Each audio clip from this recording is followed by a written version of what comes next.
Good morning there. You're watching QTV this morning, and I am your host, Jennifer Sonko. And today, my co-host is a general. Should I say a general? Wala PRO nga, wala langa. Why gisuma rank nak? Wa rank si ñu ci kër bi. Man maa nekk PRO of the Gambia Fire and Rescue Service. As at now. Waaw fu mu nekk nii at the moment. Man maay ranki PRO bi. So xam nga rek dañ demoon foofu noonu. Tey si suba. ñu dem seet fire service seen liggéey nuñ koo defee ndaxte am na solo pour dëkk bi xam fire service nu ñoo liggéeyee because ñu bëri dañ leen day accuse xam naa ne later si programme bi dinañ ko indil guy they'll see everything here today. Like Balde rightly mentioned, yesterday when we had our producers here, they talked about the fact that in 2022 we're going to try by all means to just bring in more juice, you know, bringing more excitement to the program, and we've already started doing that. Balde today was at the Fire and Rescue Service just to see how they do their work every morning and all of that. So on Community Watch we'll be taking a look at that. So eventually maybe I'll be the one to go to the army or the prison, I don't know. Or immigration. Yo uniform immigration dina ma jappale eh yo suma doore suma sipa ak suma paquet. Xam nga ñoom seen uniform bi dafa xaw a yellow ba pare seen sa kola bi dafa black. Yo suma doore seen sipa immigration bi door suma paquet. Xam nga ban wig lay sol mooy wig bu dëkk bi yëpp di coowoo fringe bi. Bu gaay di wax ne mooy loolu. Mooy human hair. Boobu lay door. Dem sa immigration ba inshallah. So thank you so much for joining us once again. You're watching QTV this morning. And as usual, we have the African Proverb. We have the newspaper review. We have Community Watch. We already introduced that Balde was at the Fire and Rescue Service, which you will see shortly. And on social issues today, we'll be taking a look at tourist season in the Gambia and what the GT board is doing to actually attract more tourists or to just preserve tourist sites. Because recently you saw the story that I did on bird watching. And part of the things that some of these bird watchers talked about is the fact that there's so much land degradation around that area, and they feel like the area is not really preserved. And it's not just bird watching, but it goes beyond that. So we will have Adam Manjai, head of marketing GT board, right here to actually tell us what they're doing. Are they doing it right? What are they doing wrong? What can they change to make sure that tourist sites are preserved in the Gambia? And on Sports World, we'll be joined by Ade Drame to take us through what is happening in the world of sports. Don't forget, One Stop Water Solution is at Sukuta Highway. Just walk there and talk to them. You deserve quality water, and to get quality water, the right place to go to is One Stop Water Solution. Absolutely. What is our African proverb? Oh yeah, gold should be sold to the one who knows the value of it. I mean, that's the African proverb we have today. It's about gold. I mean, diamond. Waxuñ la gold boy téye sa loxo. Xam nga suma la xoolee ni ma ne la ne you are my gold. Waaye suma diamond. Da ngaa kontaan, da ngaa bég. Waaye man gëm naa loolu. So what does this tell you? Gold should be sold to the one who knows the value of it. Well, this proverb is a bit, I do not agree that much. That gold should be sold to the one? It should be sold to the one who only knows the value of it. You don't agree with that? For me, I do not agree. But convince me, please. What about those that don't know the value, but they deserve to get the gold? Yes, but you need to, like, for example... You don't know the value. For example, if there's you deserve to get the goal. Even if you don't know, I think as time goes on, when you get the goal, you will know the value. No. Gold is too expensive. Gold is too precious for you just to give it to somebody who's not going to handle it. Like, for example, if this is a job opportunity that we're talking about, or let's say the presidency, you know, we can't just give it to anyone. We need to give it to someone who knows the value, and at the end of the day, the person will handle it with care. Because gold is too expensive, you need to handle it with care. So like, for example, there's a job opportunity.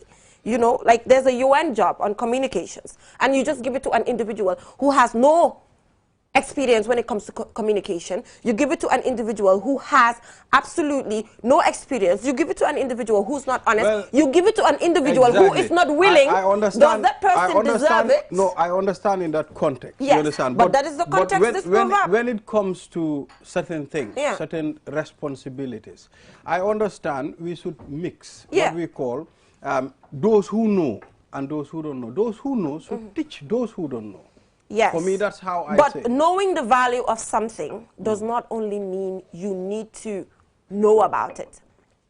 Well, sometimes a person gets a job not because they've been to school for it or they have the experience, but probably they have the willingness to learn. It is. And still that person deserves it, and that person knows the value. It doesn't mean the person doesn't know the value. That's what I'm talking about. Yes. Some people are there. They don't get all these qualifications. You understand?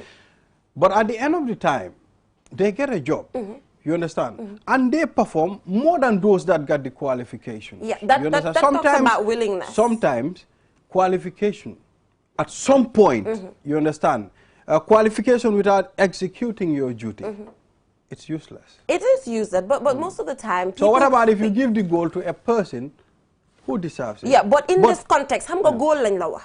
How precious. I know what you're talking about. With the goal, ñu la won how precious that particular opportunity is. I know. Why, like for example, a president boo xam ne moo war a jiite full dëkk. Moo war a jiite full dëkk.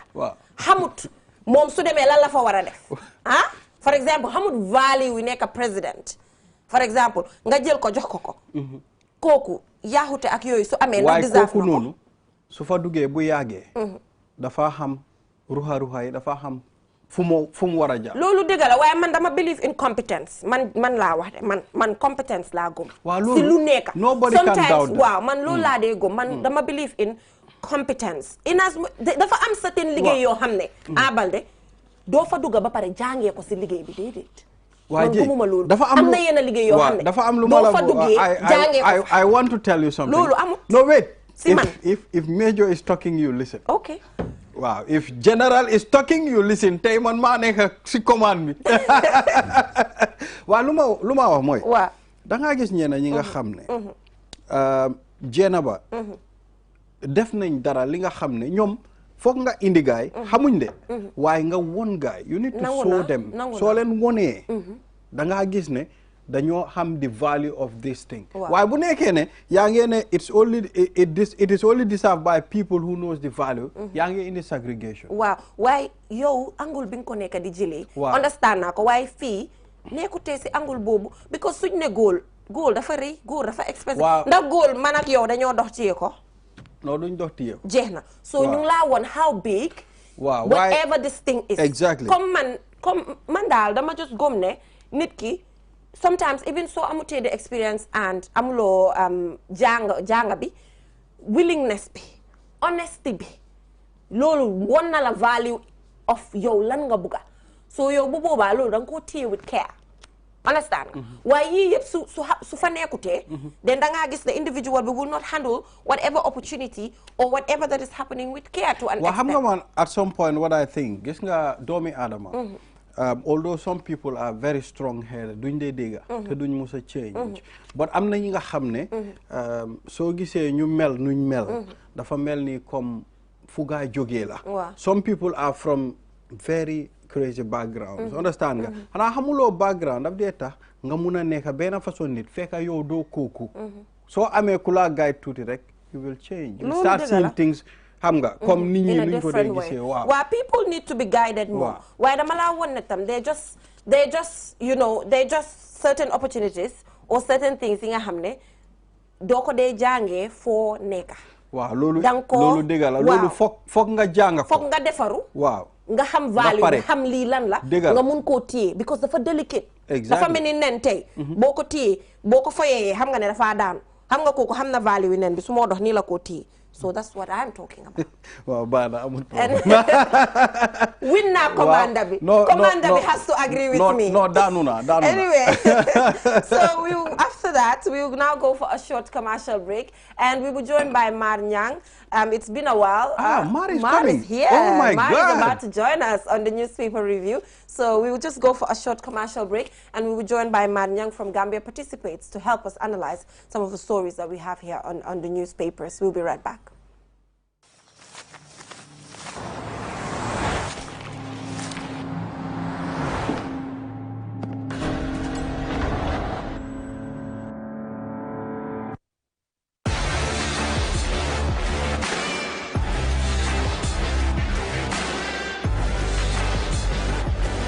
Begin your SUV life.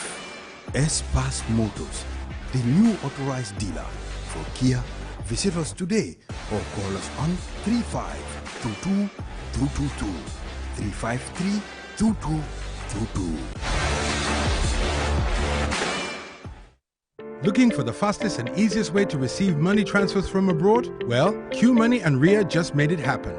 Now you can receive international money transfer from Ria directly into your QMoney account with no additional cost. Once you receive an SMS alert about your transfer, walk into any QMoney agent across the country to receive your payment for free or use the money immediately to buy credit, QPower and other QMoney services. It's fast, safe and convenient. For more info, call customer care on 133. QMoney, Sunyu Kalpe. Terms and conditions apply.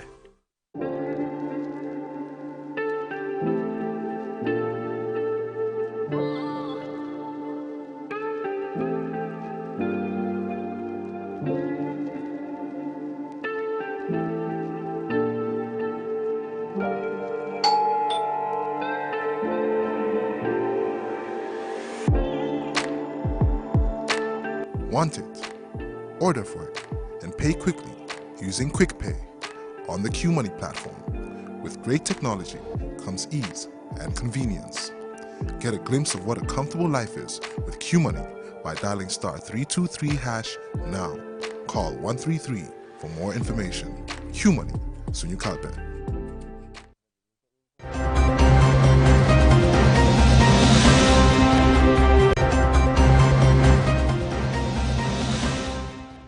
Welcome back from that break. If you're just tuning in, you're watching QTV this morning.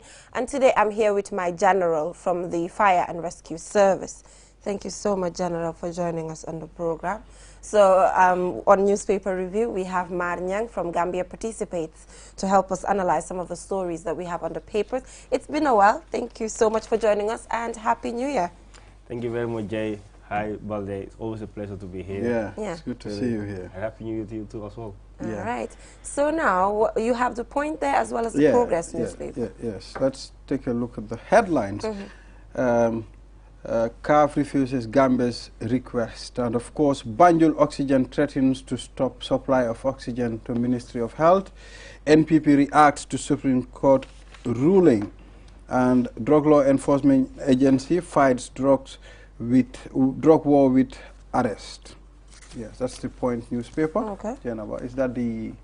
Yes, I have the voice here, and it says UDP will not congratulate President Adama Barrow, and this is said by Honorable Madi Cisse. And GFA says December election was Gambians' wish, agreeing with, of course, the December 4th presidential election there. And on Halifa Sallah, we have my decision not to participate in presidential election is by necessity. And Duduja, deputy spokesperson of the APRC, is saying here that APRC will support Jammeh's victims. And that is all we have on the standard. Let's take a look at the voice, rather. Okay, we have a paper here, the Progress newspaper. Yes. People in border villages continue to live in harmony despite political difference. And of course, we also have Yaya Jammeh apologist lawyer Mboj. They had to laugh over the PIU vicious assault on UDP supporters.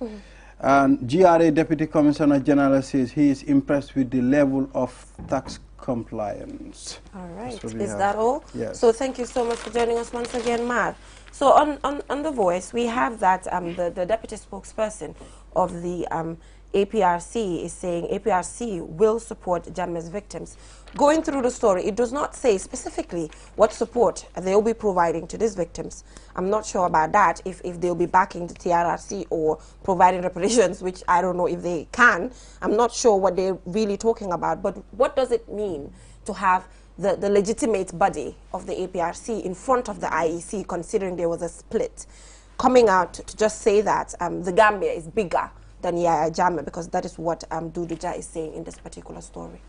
Which is actually the case. The Gambia is more than just Jammeh or that of the APRC, and I don't know what he meant by APRC will support the victims of Jammeh and what capacity and how they're going to support them, because victims support comes in different forms. It could be in a form of a reparation, it could be in a form of justice, and I mean some reparation comes with material or financial support. So I don't know. I mean, Jammeh's basically the victims that we see at TRRC are just the ones that's been, but generally the whole country was victimized. So, but then these are the highlight victims that actually suffered the most. So, I don't know. I think it is good for them to come out to accept that these people have been victimized, and the perpetrator, they've acknowledged that the perpetrator has been Jammeh and his government, and that alone also gives. I mean, in terms of reparation as well, the perpetrator admitting guilt and apologizing for what they have done also gives some sort of comfort to the one that is being victimized. So that is a good step, but it has to go beyond that for us to be able to establish a progressive society in this country. Actually, sorry about that. Right here, Ibrahima, it says he noted that APRC will accept any decision against Jammeh. Which is supposed to be the case. Yes, I mean, that's what they're saying here. I mean, that also means that the APRC camp knows that Jammeh, because before they've been defending Jammeh, they've been calling the TRC as a kangaroo commission. But now that they have seen the truth and they have now established that this guy has been the devil that has been traumatizing people, then yes, if the TRC report is out and the government white paper is out and the recommendations are actually highly prioritized by the government, then any decision that should be taken by the government should be supported by not only us, the civil society or the media, but also the political parties as well, because we are trying to build a progressive society, and for that to happen, there has to be accountability.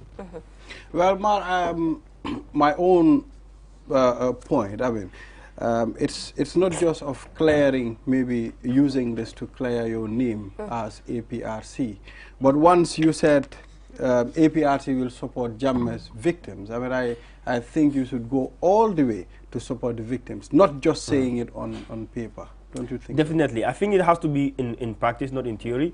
And, but like I said, these statements coming out from the APRC camp also give some sort of comfort to the victims. But also, they have to now start reimaging themselves, because these were the very people that were defending Jammeh's atrocities. Even though the TRC was on, they were not that much, you can see the dirty work of politics, because before they were with the NPP, they were defending Jammeh. Now that they are with NPP, they are now taking the back seat. So, I mean, irrespective whether you are in or not in the marriage, when you're shooting, you have to just call them as the way they are. So, but better still, I think the most important thing right here now is to make sure the TRC recommendation, which is now publicly available, it is incorporated. Most of these key recommendations are incorporated in the government's white paper, because the white paper explains the government, or actually gives the government stand in terms of the TRC's work and the TRC's report. So we need to make sure that we put up a strategic advocacy to make sure these recommendations are incorporated in the government white paper and also implemented. We've seen some commissions like that of the Sierra Leone. The recommendations could not be, most of the recommendations could not be implemented because for them, they believe the civil war, the whole population was victimized, and some of the recommendations, they have the short-term and that of the long-term recommendations. And most of the recommendations they made was to give reparations to the victims, but the funds were not there. So the civil society, the NGOs, they were the ones that were coming up to give some sort of recommendation and also healing for the victims. So we have a lot of work ahead of us, and we have to be really prepared for it, for us to be able to move on. I'm just afraid for us, implementation is our problem in this country. We've seen a whole lot of documents that are written but not implemented. I mean, the draft constitution, we have seen a whole lot of stuff. I'm just afraid it won't be the same. That will be a disaster, because the Jammeh Commission report is there, the Faraba Banta report is there, and the social security recommendations also are there, and we've seen how they have been sidelined. But the most important out of all those documents is this TRC's report, because this actually is going to craft a way, whether we're going to move on or we're still going to battle what we have, just like the former Yugoslavia in Bulgaria. What happened was they actually do not have any truth commission, and as a result of lack of having this truth commission, still there is no truth established. The disappeared citizens have not, I mean, their families are yet to establish what happened to them. Because of the truth is not there, justice is not there, and the society, for it to reconcile and to move on, is now becoming a problem. For our case, we already have the truth. We already know the perpetrators.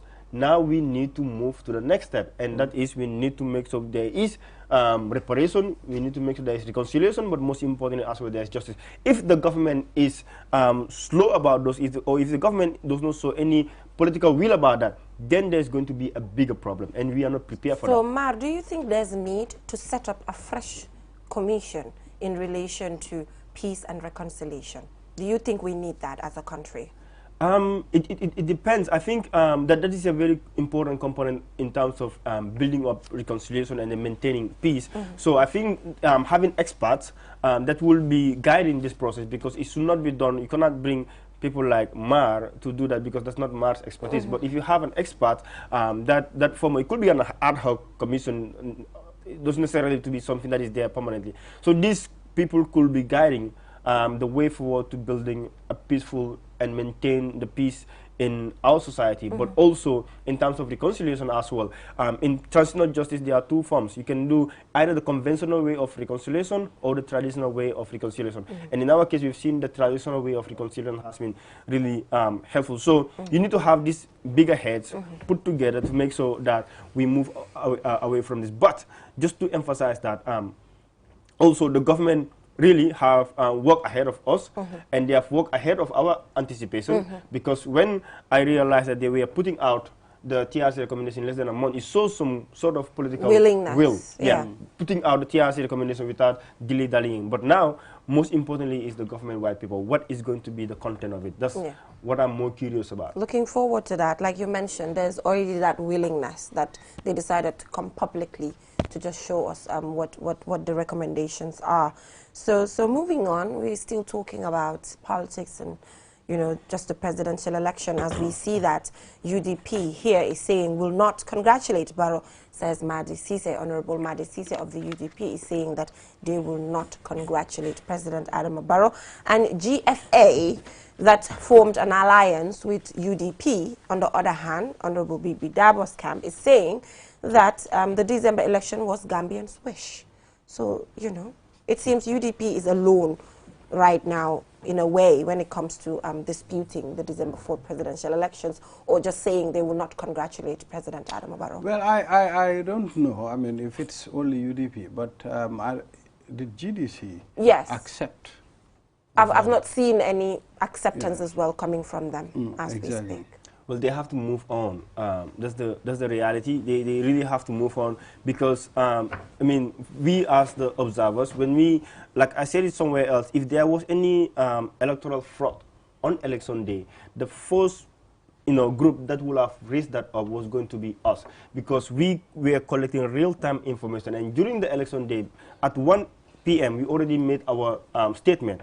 And some of the critical incidents that were in election observation, you have isolated critical incidents that do not have any impact on the outcome of the election results. And then you have some critical incidents, the main ones, but we have not identified any critical incident that will have a negative impact on the election results. When we did our sampling, and the data that we have correspond to that of the IEC results. So I think and one of the recommendations, or one of the things that these political parties have to move on, we have now moved out of December 4th elections. We need to start working together and then build this country. The UDP and the GDC has technocrats, the same to that of the NPP. How can you come together and then what you claim to, want to serve the people? Bring those ideas, put it in a box, let's tear it up, and then bring out the best ingredients out of it and then give it to the people. That is what we should focus on now. But to be coming with all these, they have the right to go to court, but the court have already made the decision.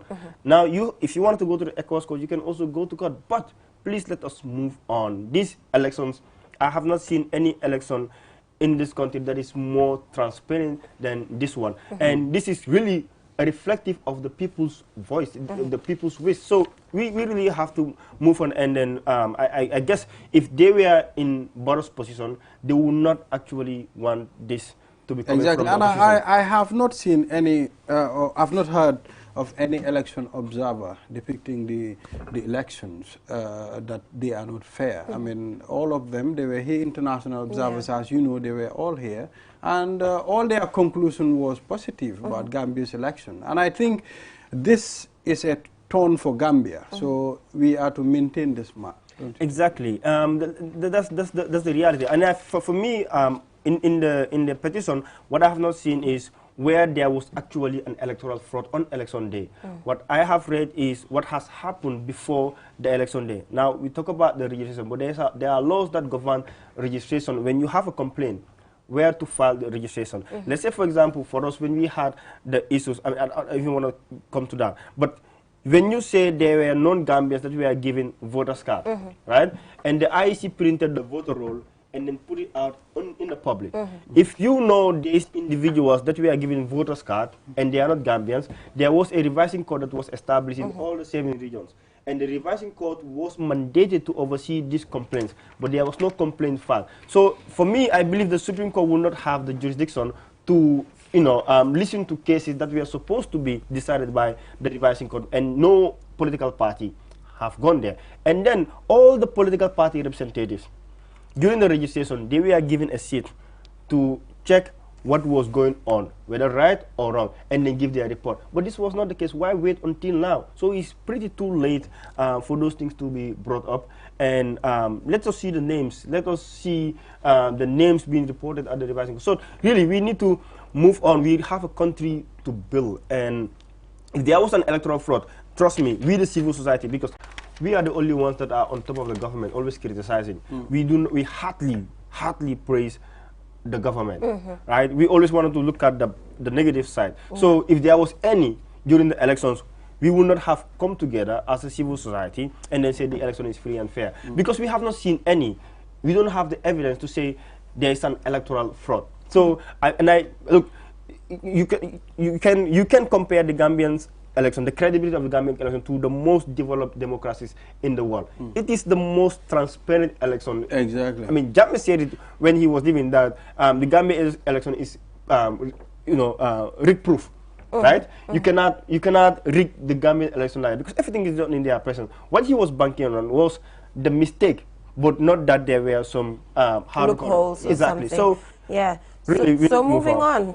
Wow. Today we're just focusing on politics, but you know, politics is life at the end of the day. As Halifa Sallah says that his decision not to participate in the presidential election is necessary, talking about the fact that just sitting down for another 5 years waiting for elections, there are other things that he can do. He's trying to bring about a new revolution when it comes to the party, and that the future is here, which is young people, and obviously they should be given an opportunity in this particular report here. So yeah, we knew this a long time ago, but probably the Voice had to sit down with him to chat further with him just to know why he decided to take this decision. But we always talk about this on this program, the fact that, you know, oppositions are government in waiting. They are the ones who should actually practice term limit for us to know that when they come into power, they will exercise the same thing. That's the problem that we've been having in most of our political parties. And I think this is long overdue. Halifa Sallah should have taken the backseat long time ago to give the young people the space for them to come. The same thing with that of the UDP, the same thing with that of the APRC and that of the GDC. The problem is, most of the time, especially these political parties, they have the technocrats. Right now, if, let's say, for example, one of these old guards move out and then bring in a new leader, they will now see the change, because you cannot build a political party along yourself. Not like a football field where the team is built on someone else. You just need to give the person the ball to score. In politics, you need to get the technocrats to be going all around the town to make sure that they strengthen the presence of the political party in all these areas. Now you need a face, just like I'm not saying we should be like that of the US, where you have the Democrats and the Republicans always having Congress and then changing leadership. But this has been helping these countries. But to have one person to be a party leader for more than 2 decades, and you expect that person to come into office and then introduce term limit, it's not going to work. You understand? So we need to make sure we give our young folks, both male and female, the opportunity. If they are failing consistently, then they should question themselves. Maybe it's not the party, maybe it's the party leader. Why not I take the back seat and then give a young person? And I think the militants, the party militants, need to stand up and then start this conversation to changing leadership. If 2 elections you do not win, we need to bring in a new face. Exactly. That has to be some of the policy that they have to build. But there's also another dictatorship outside government. Yeah, we have this notion that all the time our party leaders should always be in front. I can remember former President Jawara, when he said he's going to resign, what were they saying? Had to beg. Most of them were saying, what are we going to do without Jawara? So it's a problem. So we talked about reconciliation and peace. On the progress here, we have that people in border villages continue to live in harmony despite political differences. Gambians are quite peaceful. Just the last time Adedrame was here and talking about the fact that that joking relationship between tribes, it never died. It still exists. So it's just Gambians being peaceful, consider looking at this particular report by the progress. Yeah, definitely. I mean, when we have differences, sometimes it's always catapulted by political leaders. Our different tribes are living together. They pray together. They go to, you know, different religious feasts together, be Islam or Christianity. So this is what we are known for. Anytime there comes a difference, it's always catapulted by a political party or a political leader. They are the one that make these derogatory comments, and then as a result, people pick them up. So I think, look, this is the most peaceful country that you will ever see. People are peaceful, they are friendly, and that's why we still have tourists coming. We just need to make sure that we build up our tourism infrastructure and make sure that we attract revenue to our state coffers. But I think this is the list that we should talk. We just need to talk about how do we maintain this peace and stability and this coexistence. This joking relationship, like you said, really helps because it comes from different zones. It comes from different tribes, and it's strengthening the bond. So whenever you see, it's always joking, you know, having fun, but not the other way around. So I think so we Mark, need to quickly, because due to time constraints, before we leave, just quickly, I think we have 2 minutes to go. GRA Deputy Commissioner here is saying that he's not impressed with the level of tax compliance in the country, you know. So civil society, do you pay taxes? Oh yeah. For us, I don't know for others, but for us we pay tax. As Gambia participates? No, we pay as pay as you earn. So and then when we also procure certain things, we also pay VAT. So yes, we do pay tax. Any staff that also work with us, at the end of the month, before on the 15th, you also have to pay your tax and your social security contribution. I don't know for others, but we do pay those tax. Now, if the GRA is not happy, and they have the right not to be happy, because our budget is based on 2 things in terms of revenue collection. You have what is called tax revenue and then non-tax revenue. And then the tax revenue is what that's what we call the domestic revenue. So those revenues, the GRA need to now put out a mechanism to see where are loopholes in terms of tax collection, and then make sure they put up strengthening measures to make sure that they increase tax revenue. Because if you increase tax revenue, you're going to have a good number of, you're going to have an attractive revenue that will be able to make sure it neutralizes government's funding, and then make sure that you have less deficit if you properly prepare your fiscal budget. So it also maybe perhaps the GRA should also come out and say which area is not bringing tax revenue, and it has to you know, fast track, you have to expedite those processes. So maybe if we get to know those stuff, and I think also tax education also have to be something that the GRA has to. Before I go, there was one thing that I was saying in one of these international conferences. Because we do not have what we call participatory budgeting, people do not get to participate in the budget process. And because of that, people don't get to pay tax because they don't know, they don't have any interest how the budget is being made. Where the money is going. But if they participate, if the government come in and participate and engage the people in the budget formulation all the way to the reporting process, then there's going to be interest for the people to put in their money. And then make sure if they put in their money, they have the right to talk. So those are the things that the government also needs to start to actually change this. But anyway, when it comes to tax evasion and stuff, it's not just in Gambia here. I think it's just a general problem. You know, sometimes it's really hard to pay tax, you know, at the end of the month. And sometimes you do not know, like you mentioned, it's not participatory. You do not know where your money is going into. So sometimes I ask this question, where's my tax going? Exactly. I mean, sometimes you're sick, you have to go all the way to Dakar. There are just certain amenities that you cannot get. And if you look at in the year, like how many tax you get to pay. But anyway, this is just a conversation for another day, hopefully. Thank you so much for joining us, Mar. We really appreciate your time. Thank you. So we will now go for a short commercial break. Like I mentioned, I have a general here in the studio, and on Community Watch, we'll be heading right there, and we'll be Well, I'm just informed that we'll be heading on to social issues, but according to what I have in front of me, obviously it says Community Watch, but we'll be heading right on to social issues instead of Community Watch. We will have the opportunity to see our general here perform at the Fire and Rescue Service shortly. Definitely. So let's go for a short commercial break, and when we come back, we'll be taking a closer look at what the GT board is doing to preserve tourist attraction sites, and we'll be joined by the Director of Marketing, GT Board, Adam Anjay. We'll be right back. My own brother. Bail bombs benak agoyan.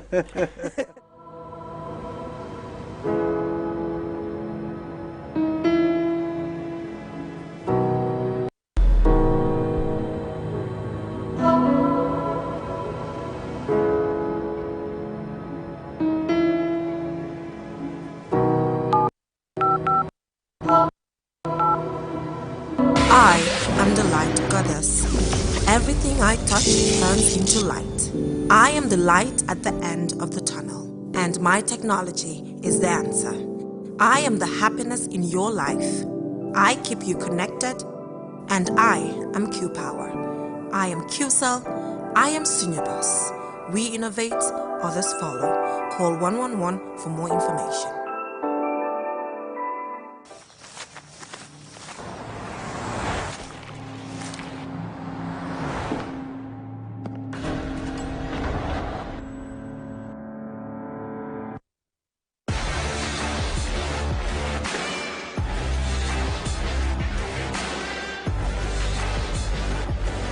Begin your SUV life. S-Pass Motors, the new authorized dealer for Kia. Visit us today or call us on 3522-222,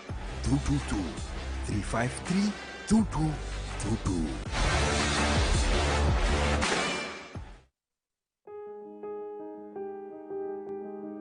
With so many things to do in a single day, it's important to have a network you can trust. When there's family and friends to connect with and business calls to make, you need a network that is reliable and fast. Talk longer, browse faster, go farther, and roam wider.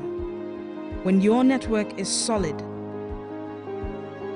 the world is your oyster. Q-Cell, your trusted network in the Gambia.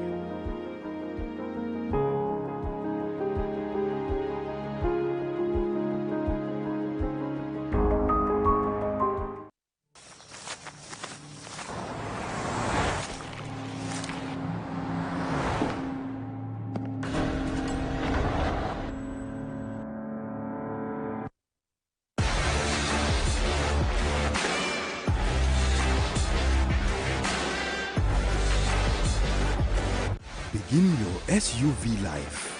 S-Pass Motors, the new authorized dealer for Kia. Visit us today or call us on 3522-222, 353-2222.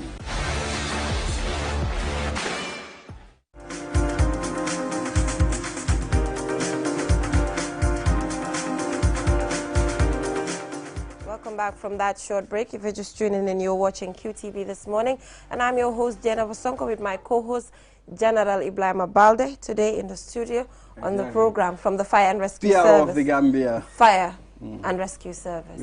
So like I mentioned, we will head right on to social issues right now, and we'll be discussing our tourist season in the Gambia, and putting the tourist season aside, what GT Board is doing at their own level to preserve tourist attraction sites. And we're here with Adam Anjay, Director of Marketing, GT Board. So first of all, Ibrahima, this is your area, Smiling Coast, obviously, but I'm just going to lay the foundation. Exactly. Yes. So can you just take us through, because we're having this opportunity to sit with you, we'll just take you back a little bit to 2020 and 2021, how the tourist season has been. Because when it comes to the figures of how many people have lost their jobs, the money that we've lost as a country was really too much. So what has been the impact? It was a very bad impact. Yeah. I think it is very clear that since 2020 to date, we have been struggling with the COVID. And recently with the Omicron coming on board now, is really a stretch to the tourism industry. But at least, you know, we're still resilient in terms of, to push the market. And up to now, we have not had massive cancellation. At least, if you look at our main source market, the UK and the Dutch market, we still having some flights coming in. And if you add that with the daily flood of Air France and Brussels Airlines coming with, of course, the sub-regional market in terms of ARPs and others. So we are still being resilient. But of course, it is beyond us. I think when it comes to COVID, you also have to look at our source market. Tomorrow we can wake up, or even before this program, they can, you can have another travel advice again. So we actually approaching it cautiously. But of course, what you said, it really affected the industry. I think last year was bad. Even the figures for our air arrivals is evident. I think when it was 2018, 2019, we were flowing at 235,000. And if it was not the COVID, I'm sure by now we would have hit 500,000. But when the COVID hit us in 2020, we were almost 89,000 air arrivals. So that tells you almost about minus 60%, compared to what we are projecting. So, well, at least now, last year we hardly have any flight.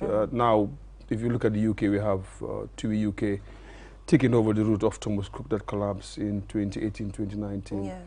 And Corendon were unable to come last year, of course, because of the COVID. But now, they're also flying 3 times a week. So having Air France and some other carriers like ASky and others. So we're pretty much sailing cautiously. But hopefully, there will be a solution on this Omicron. And if all things being equal, we should be able to bounce back quickly. Mr. What can be done? I mean, maybe another plan in case if this didn't work, the other one works. I mean, domestic tourism, it's very important. I can see it's not promoted in the Gambia, at least to compensate the tourists that are coming from other countries.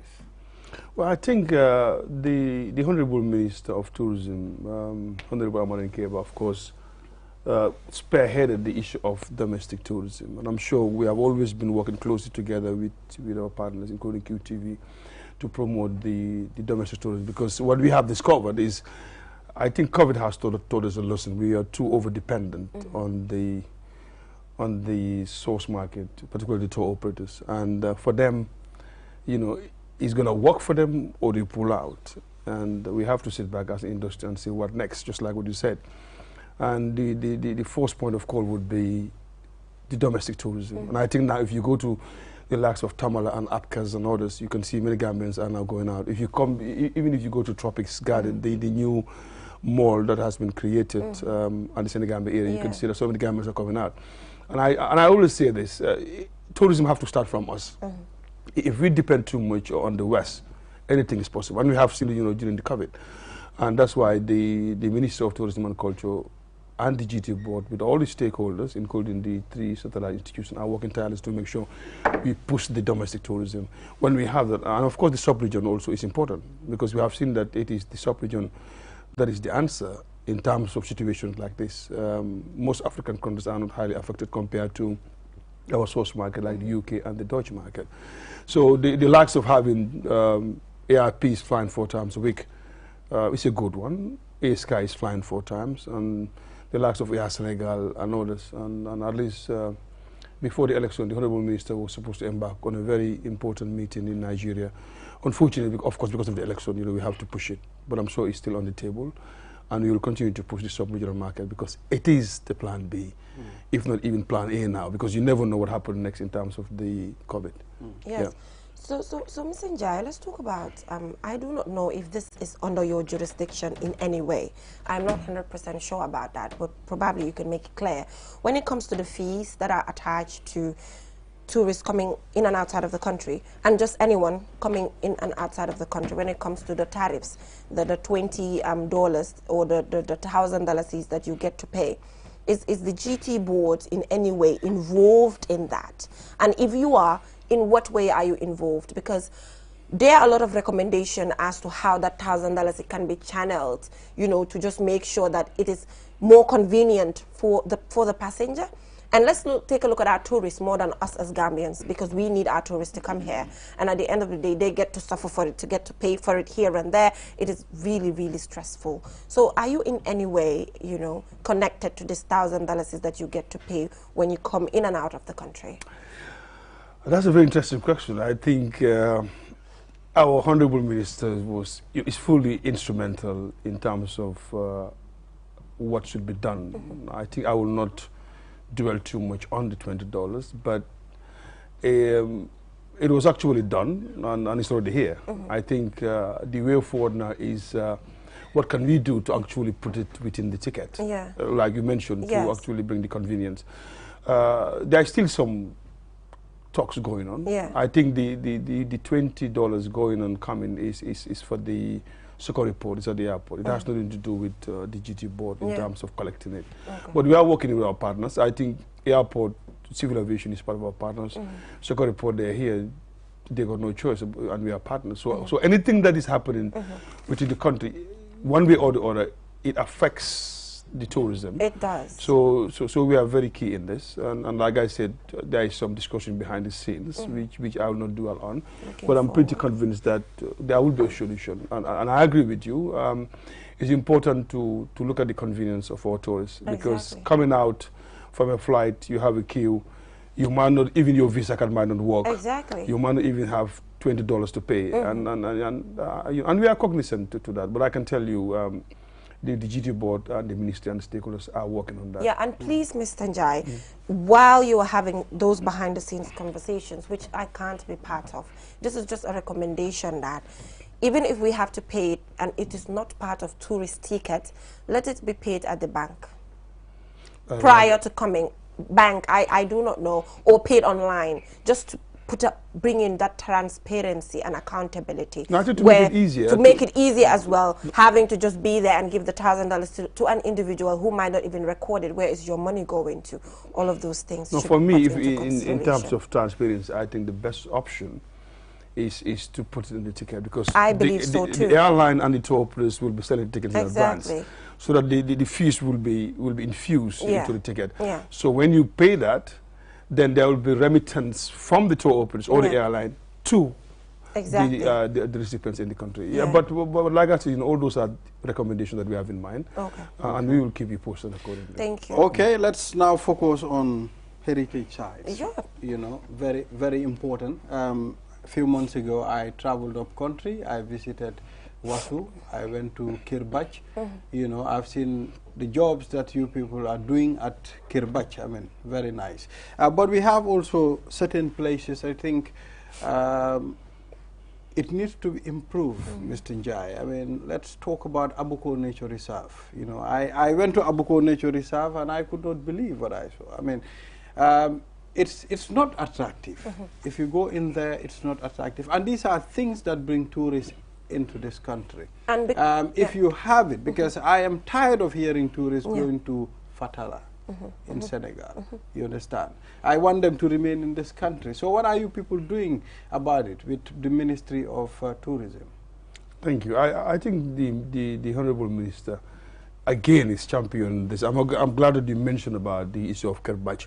You can see that, you know, we have been working closely for so many years, and it is recently that you have seen those adjustments done, and it is actually the idea of the Honorable Minister, and of course with all the other institutions, including the National Center for Arts and Culture. But that's just the starting. I can tell you, as we speak now, there are so many discussions going on for revamping the Abuko Nature Reserve. There are so many investors that are interested in that, and discussions are going on. And I can tell you, we are cognizant of the leakages of revenue from the Gambia to go to Fatala. And I think that is the direction that we're taking, because we believe that the Gambia have it all. So anything that we can do to close the gap in terms of leakages of resources, you know, the government will do that.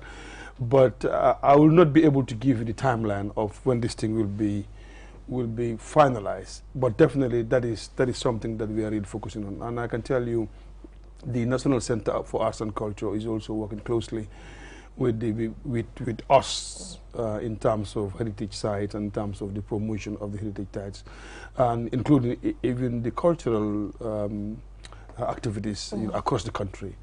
So, you know, for us as part of the 3 satellite institutions, we work in very closely with all our partners, and of course spearheaded by the Ministry of Tourism and Culture. But I can guarantee you that this is a concern for us, because most of the tourists that comes to Gambia, one way or the other, they have to go to Fatala. Yeah. Why can't we have it here? And it is something that will be done. I think it's just a matter of time, but I can tell you, it is part of the policy and the strategy. Because I believe what we have in Fatala, we can have it in the Gambia. Without doubt. We can do it better. No, without doubt. And we are further losing, looking at the bird watching site right there in Kotu, because when I visited it as well, there's a lot of land degradation happening around there, people just coming in and just cutting down trees without any form of regulation. That is also happening, and the Bird Watchers Association are quite concerned about us losing some of our bird species, because the trees that should be there are being taken away by people. So what is the GT board as well doing to make sure maybe security officials are posted around this area to just watch out? The tourist cover. Yeah. No, but I think, I mean, if you go to the site, you'll see our security person on the ground.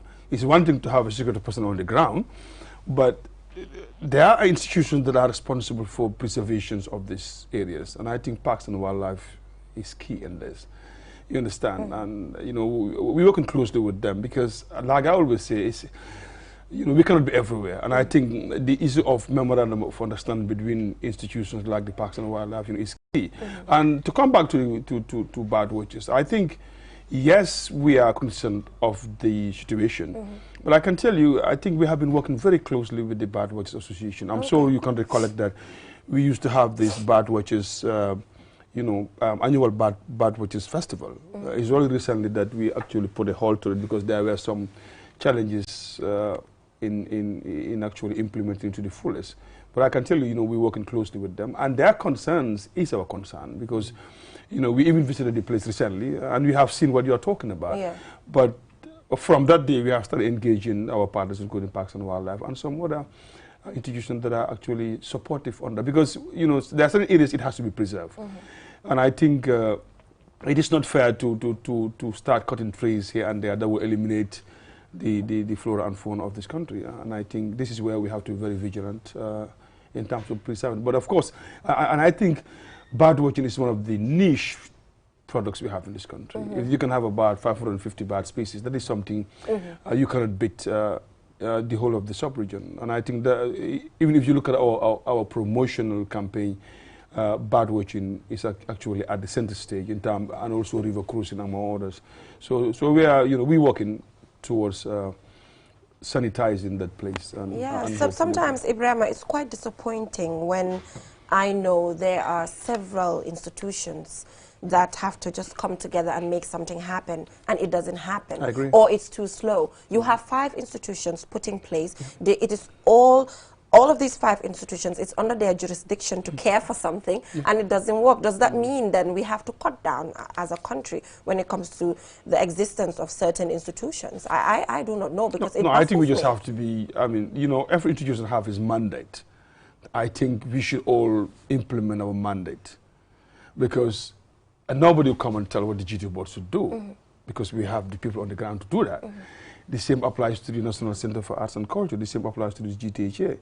So our mandate, you know, is very clear. Despite of it is cross-cutting. Like you said, we should be seen doing what we are supposed to do. You know, we should be very proactive in what we do. I mean, I hate to see things happen before we act on it. You know, we should be all over the place and make sure that, you know, we do what we have to do. And I think an example is, you know, when this COVID hit, you know, I mean, the Honorable Ministers sat with the team and says, what next? Because the system, you know, there's no employment. And that was when he triggered the issue of $100 million that was shared among the stakeholders. So although it might look small, but it's big as a country to inject $100 million to our stakeholders. You know, I mean, that's the way we should think. We should always be thinking outside the box, act before, you know, any damage is done. And I think, like you said, that's what all institutions should do. We shouldn't sit back until there's a disaster, then we start acting. Yeah. Now let's focus on the TDA. I mean, it's very important. This is a land that is dedicated for tourism activities only. I mean, 800 meters from the seashore. That I cram now. Yes, Mr. Njai, but still people are encroaching on the lands of the TDA. And I think GT Board should be more proactive in pursuing these people. I mean, we understand that at some point, GT Board will do a follow-up. Then at some time, it will be quiet again. I mean, and still people are building. Last time I went around Tanje, that area, and people are still building there. You know, I'm glad you mentioned the TDA. I think one of the things that was done by when the current DG took over, Mr. Kamara, is to set up a legal unit. And I'm proud to say that the legal unit has been very instrumental. If I tell you now the number of court cases or things that we have sent to the court, it has never happened before. And I think there is a constant inspection to the site. And I think here this is where we have to be very realistic. I think the TDA is not just given to GT Board by accident. You know, it's been there for so long. And I think this is where also as a country we need to also respect the mandate of the GT Board in terms of preserving the TDA. There is a process that has to be followed. Everybody, whether government or no government, has a right to apply for a TDA provided it's tourism-related product. Come to the GT Board, follow the due process, and we will review as a team and give the approval if they need be. But it's unfortunate that people take the law into their own hands, and that cannot continue. And I think that is why we are taking also a bold step to the extent that anybody, it doesn't matter who the person is, anybody, if you are found wanting, you'll be taken to court. And if they need be, our TSU is on the ground to arrest anybody that is trying to do something. I mean, I will not reveal certain things because it is too confidential, but I can tell you that the GT Board is really on top of it. We are very aware of that. Some people, you will drive them today, tomorrow, you come back and they start building. It's like they say, okay, the next minute they will tell you it is my great-grandfather's thing. But great-grandfather stuff cannot be more than what the government has, because this is a TDA. It is a government. So if somebody has proof that it is great-grandfather's, is there proof? Yeah, but you know, I mean, we need to know what the TDA is about. Okay. Yeah? But are those people compensated? Maybe. No, I mean, you see right now, we always tell people we are so even lenient that even if we find you doing something illegal on the TDA, we'll tell you, come to us. Okay. Sit down with us and tell us. Let us know. Then we will see what we can do. There are some that we have compensated, but people should not take the law into their own hands. Okay. You understand? There are processes that have to be followed, but you cannot just sit there and say, you know, it is my father's property, I'm going to do what I have to do. That has to stop, and I can tell you, if anybody is found wanting, it doesn't matter who you are, we will deal with you, and if they need be, you'll be arrested and taken to the court. Yes, so thank you so much, Mr. Adam Njai, Director of Marketing, GT Board. I have so many questions when it comes to the TDA, you know, but unfortunately, we have to let you go. But looking forward to another conversation with you here. We will go for a short break, and when we come back, we'll head right on to Community Watch. My PRO of the Gambia Fire and Rescue Service is here, and we will see his operations there. I'm just told that unfortunately we will have to take a look at sports instead of Community Watch. I wonder why they're dragging why is my video not coming? I don't know why they're dragging it and they're not letting me know, but unfortunately we are dragging it again. So we'll be taking a look at what is happening in the world of sports with Adedrami. Do stay tuned. Looking for the fastest and easiest way to receive money transfers from abroad? Well, Q Money and Ria just made it happen. Now you can receive international money transfer from Ria directly into your Q Money account with no additional cost. Once you receive an SMS alert about your transfer, walk into any Q Money agent across the country to receive your payment for free, or use the money immediately to buy credit, Q Power, and other Q Money services. It's fast, safe, and convenient. For more info, call customer care on 133. Q Money, Sinu Calpe. Terms and conditions apply. With so many things to do in a single day, it's important to have a network you can trust. When there's family and friends to connect with and business calls to make, you need a network that is reliable and fast. Talk longer, browse faster, go farther, and roam wider. When your network is solid, the world is your oyster. QCell, your trusted network in the Gambia.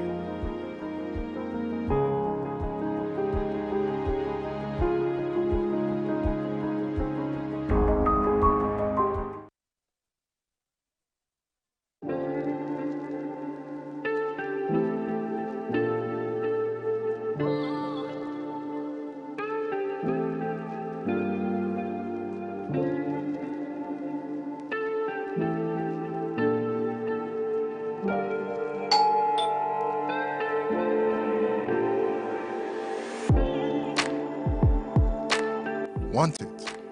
Order for it and pay quickly using QuickPay on the QMoney platform. With great technology comes ease and convenience. Get a glimpse of what a comfortable life is with QMoney by dialing *323# now. Call 133 for more information. QMoney, Sunyu Kalbe.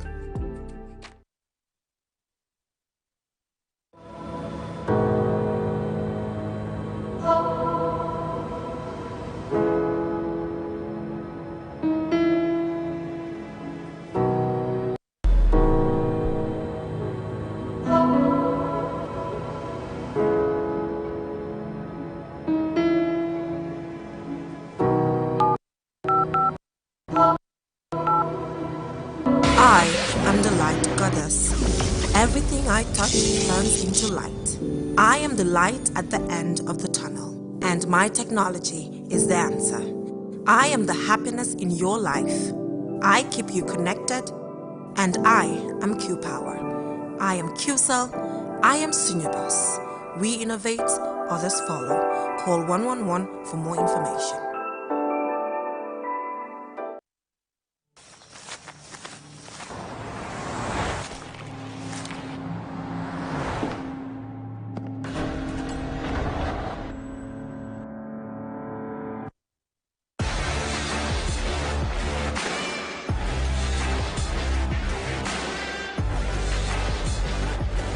Begin your SUV life.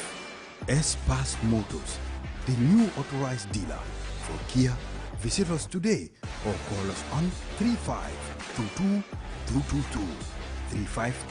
353-2222. With so many things to do in a single day, it's important to have a network you can trust. When there's family and friends to connect with and business calls to make, you need a network that is reliable and fast. Talk longer, browse faster, go farther, and roam wider. When your network is solid, the world is your oyster. QCell, your trusted network in the Gambia.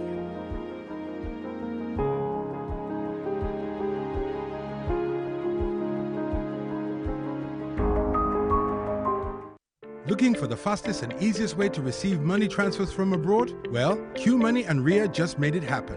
Now you can receive international money transfer from RIA directly into your QMoney account with no additional cost. Once you receive an SMS alert about your transfer, walk into any QMoney agent across the country to receive your payment for free or use the money immediately to buy credit, QPower and other QMoney services. It's fast, safe and convenient. For more info, call customer care on 133.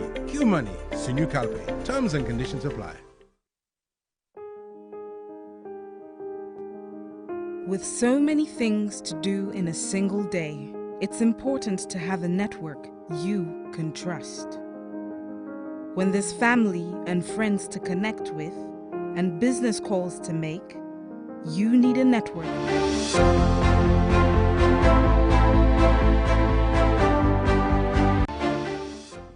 Welcome back from that short break. If you're just tuning in, you're watching QTV this morning.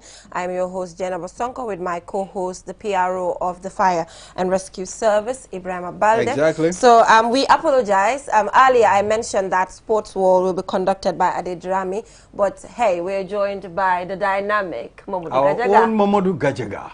Yes, General Sanko, it's a pleasure to come here and talk about sports. And today is a different sport. We're used to talking about football, volleyball, basketball, but today it's like this. Karate. This. So I don't need to mention. That's one of the martial arts. Karate, to be precise. So, some athletes return from Senegal. They're Gambians, obviously part of the Gambian national karate team. Yeah. And they return with this beautiful cup. So here in the studio, I have somebody who is part of their team, Ibrahim Asane, an official of the Gambia karate team who just returned from Senegal, in Dakar to be precise.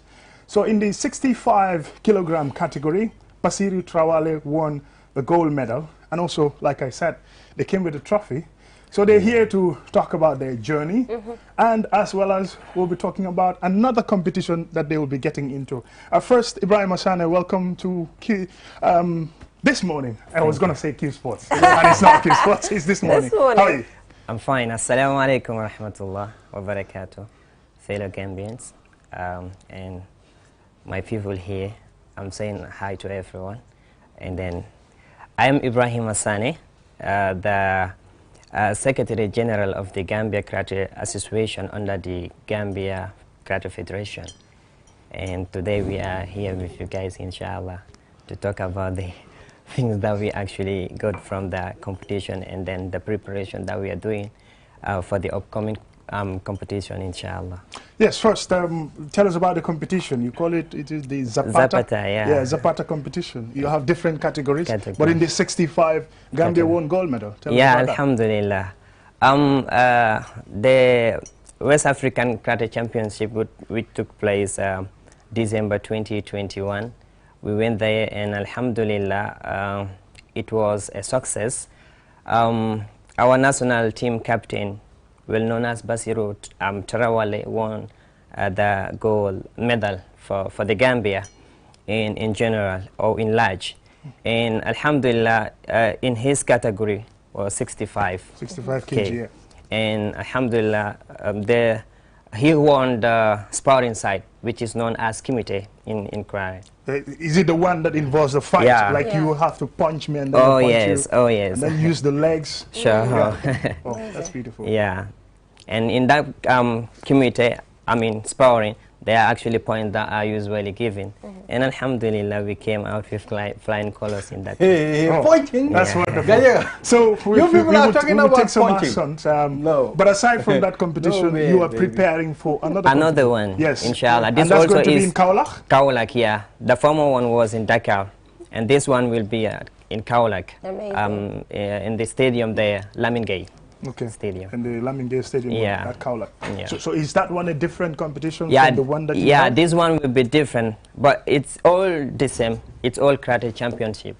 Yeah, different countries will be available, including the Gambia. Wow. Usually every year they send us invitation later for us to go and participate there. And we are preparing for this one too. We hope to come out with flying colors once again, inshallah, for the Gambia. Well, we're looking forward to that.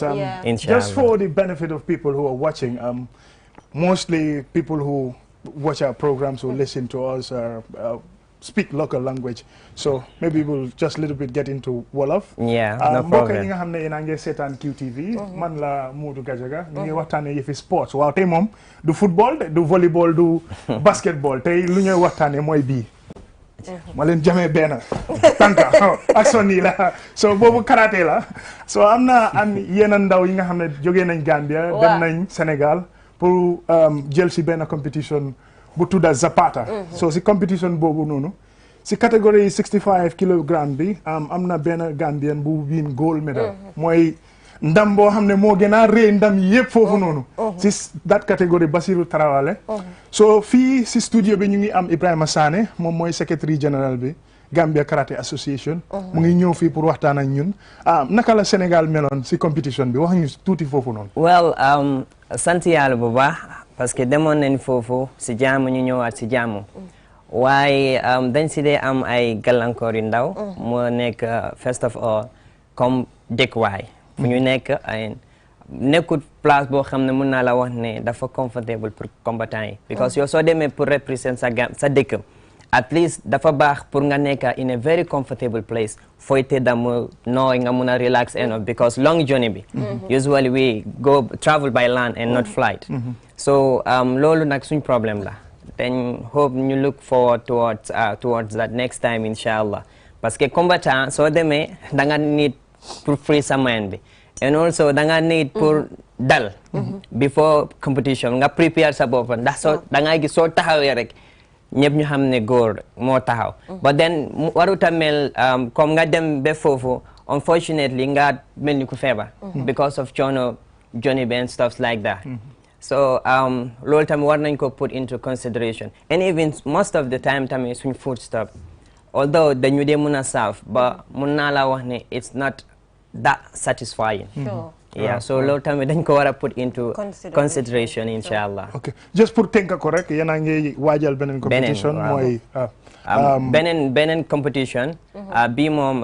si stadium Lamine Gueye la moo amee and ñu ngi ñu invite foofu noonu through the Gambia Karate Federation and then on the 7 la ñuy dem then 8 9 competition bi mujje of this month January 2022 so ñu ngi ko prepare and then good luck ñu ngi leen a ñaanal amiin waaye Gajaga balaam fee génna fooguma dina feya mu génna te wanut ñu acca demal jël trophy bi sax gaawee ma yow waaw demal Gajaga tegal jox ma jox ma la ngay acca waaw noonu acca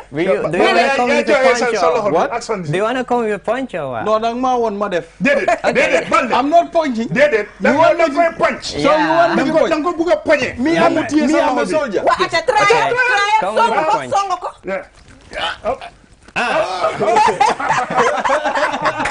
so there you go there you go yes thank you so much you block and then punch and then down amazing so wonderful on that note we're handing back to Jennifer Sonko that's it for the sports we're talking about karate Gambian karate athletes from Senegal taking part in the competition and they're looking forward to another one and that's the beautiful trophy that they won and let's also acknowledge QTV and QCell for funding your trip to Dakar. We're always willing to support young talent, Gambian talent. No doubt about that. So we are calling on other companies to come and support you, support your journey. Bayun Ken One Stop Water Solution Nyungfi, our new partner. Wow, they're also here. Then you Oyunken, wow, not specific, but we are calling on everyone. I would like to make one thing very strong here. Okay. Please, I'm pleading to all the Gambians. Yes.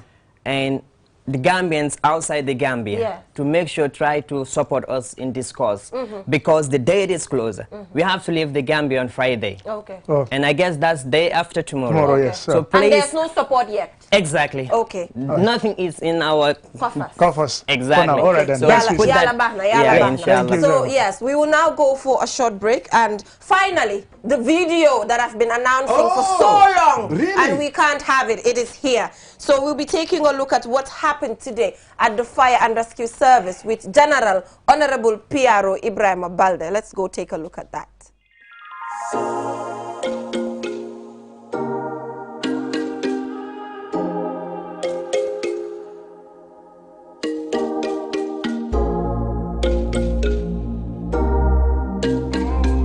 The Community Watch today will be bringing you live of all the happenings at the Gambia Fire Service. It is important for us to know some of the things they do, how they fall in, how they fall out, how they inspect their appliances, how they do their things in the morning and get ready. We all know the Gambia Fire Service are here to save lives.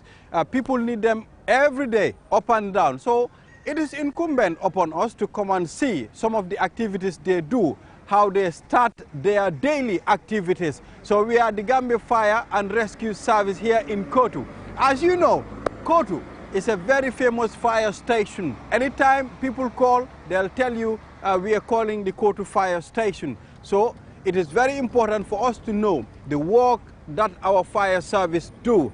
So and today we'll be bringing you all the activities from the beginning in the morning and how they end their day, that is the fall in and the fall out, how they inspect all the equipments they have. Sometimes there's a saying that people have in mind all the time that fire service, they go without water, and we'll be bringing you all the things that you need to know in this morning. We'll be right back. Stay tuned.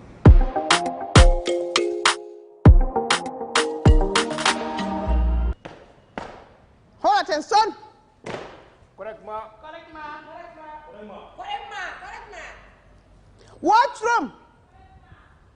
Hanover Station, correct, sir. Night. To your... No. Night. To your right. Fall out.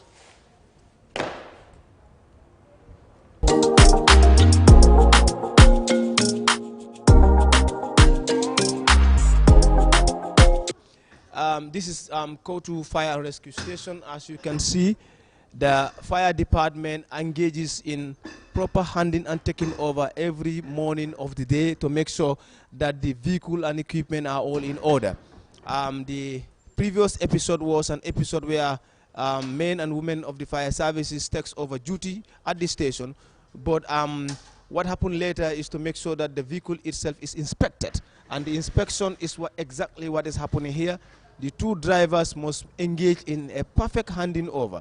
That is to make sure the hoses, the ladders, the dividing bridges, the cutting machines, the branches, and everything that is inside the vehicle is inspected, and it is seen to be effective and it is working well before the falling out driver will hand over the vehicle to the falling in driver. So this is exactly what is happening at the moment, and this is because we would like society to understand that the fire department is not an institution that can just come one day, sit down, drink attire and play draft, and that's all. They make sure every equipment is in order, and they make sure the vehicle is fully loaded with water before any emergency will come in their way. That is a generator responsible of cutting. For example, if there is any disaster in the form of an accident on the road, there are victims or casualties that need evacuation or that need to be rushed to the hospital, and you cannot get them because the vehicle is so destroyed that it becomes difficult to get them. This is the machine that you use with the cutting mass equipment to spread the vehicle or to cut through the vehicle in order to rescue those victims inside the vehicle. So that was what the machine that they were testing, because you can never know if the machine is working or if it is not working until when you get it tested. Water content, which is very important, because we all know in extinguishing fire you need enough water, and sometimes it is... Thank you very much, Baldebanna. The fire service is almost every station in this country is almost equipped with a fire hydrant. Kotu itself has a fire hydrant, and fire hydrant is a place where we can get water in case of firefighting, water for firefighting, and even water for our domestic use. Yeah, and the vehicle cannot be parked here without water. If you look at the rear part of the vehicle, there's a side glass, and that side glass will indicate to you the quantity of water loaded into the fire's appliance. So maybe the camera can go around to have a view of that, so that people will know that the vehicle is never empty if it is parked on the appliance bay. Even if it is parked outside of the appliance bay, it must have some water content into it, because we use water for different reasons. Thank you. What about vehicle? How many vehicles do you have a day? Should there be maybe 2 fire incidents at the same time? Yeah, as we can see in Bakau, we have only, in Kotu we have only 1 fire engine here that is serviceable and roadworthy. But normal standard fire station should at least have 2 fire engines, that is first appliance and second appliance, that is first attendance and second attendance. But because we do not have 2 vehicles, we have only 1. If Kotu is called upon to fight the fire, and within that time another fire starts within the neighborhood, what they do is they will call Bakau or Serekunda to give them a backup. Yep. Okay. What other activities do you people do here? When it comes to life saving, it doesn't have to do only with fire trucks, but you also have other equipments to help you fight fire. Yeah. For firefighting, the equipment used to fight fire is the vehicle itself, the water that we have in the vehicle, and the machineries, these little small gears that we can connect together, the hoses and others, you know, to do the firefighting. But like you said, firemanship is like, it's not only fighting fire. We also do other things, such as effecting rescues. And when we say rescue, we talk about rescue in well, we talk about rescuing something that is, you know, above on a tree, and we can also rescue things that are dumped inside the toilets, and we can rescue a diversified, you know, a nature of materials, you know, whether they are living things or even non-living things. Because a living thing, it's having life. A non-living thing could become a property of somebody, and it is also valuable. So generally, we effect these forms of rescues, and it is rescue without borders. Piero, this is a very sophisticated fire engine, and I can see a whole lot of pumps behind with a whole lot of mileages. Welcome back from that. That was our PRO and General at the Fire and Rescue Service. I was there in the morning to inspect my comrade. Yes. So that they can fall in and fall out. They fall in and fall out. So till tomorrow, till we come your way tomorrow, don't forget to stop by One Stop Water Solution at Sukuta Highway. General, should I fall out? Fall out. Fall out, yes. Bye. Fall out. biir kat amul seetu waral na lépp lu fay dugg dafa wara doon li nga xamantene ni lu indil doomu adama bi loraange ci walu wéru gu yaram One Stop Water Solution Limited ñu ngi fi ci biir réew taxaw tem fexé pour gis ne doomu adama bu ne di nga naan ndox mo xamantene ni ndex mu sell te wóor la ndax indil nañ leen ay xéetu filtres yi nga xamantene ni mën ngeen koy jëfandikoo ci seeni pompe yi ci biir réew moo xam booxol ngay jëfandikoo wala pompe nawek yi ne bépp xéetu filtre bi nga xamantene ni dina la indil wéru gu yaram musal la ci loraange amal nañ leen ko ci biir réew am nañ 10-inch filter set of 3 bii nag ñett lay àndal bu ci ne ak li muy liggéey bokk na ci 5 micron pp sediment filter bii nag mooy segg ndox mi ba mu set génne fa lépp li nga xamantene ni warta ànd ak ndox moomu bala nga koy jëfandikoo gat granule carbon filter bii nag mooy segg génne lépp lu xeetoog chemical ak organique yi nga xamantene ñoom ñoo nekk ci biir ndox mi sellal ndox mi ba waral mu soppi li nga xamantene moom la ndox mi di saf mu soppi cafin yi def ko ndox mu sellate óor CTO block carbon filter bii nag du yem rek ci segg ndox mi sellal ko ba mu sell waaye nag daf koy yokk ay ngéneel yi nga xamantene ni day baax ci wér gu yaramu doomu aadama bi dëgëral waaye tamit yàggal lool sa yuur wi am nañ tamit 12-inch filter set of 3 boobu it liggéey bu nu mel lay def ñetti filter yépp benn bu ne ak lu muy liggéey am nañ 10-inch post carbon 10-inch coconut carbon 75 GPD PO1 membrane bi amal nañ leen bépp xeetu water tank tàmbalee ko ci 500 litres 5000 ba ci 1000 litres ak plumbing fittings kon nag mbokk yi bu ngeen buggee naan ndex yu sellate wóor seeti leen One Stop Water Solution Limited suñu makkaan bu mag baa nga foofa ca Sukuta Highway Mariama Kunda Johnson wala nga call ñu ci 505 5691